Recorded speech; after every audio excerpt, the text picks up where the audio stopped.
Se dedică această melodie din partea nașului meu Mădălin pentru soția lui mult iubită Mădălina, cu ocazia zilei de naștere, și pentru toți cei care se iubesc cu adevărat. Tu mă iubeai, eu te înșelam, tu mă iertai, eu profitam, că te rănesc, nu mă gândeam. Atâtea ispite în lumea mare, dar tu rămâi raza mea de soare, rămâi raza mea de soare. Iubire, ce-ar fi viața fără tine?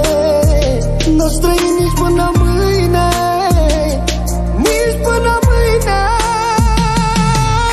Iubire, ce-ar fi viața fără tine?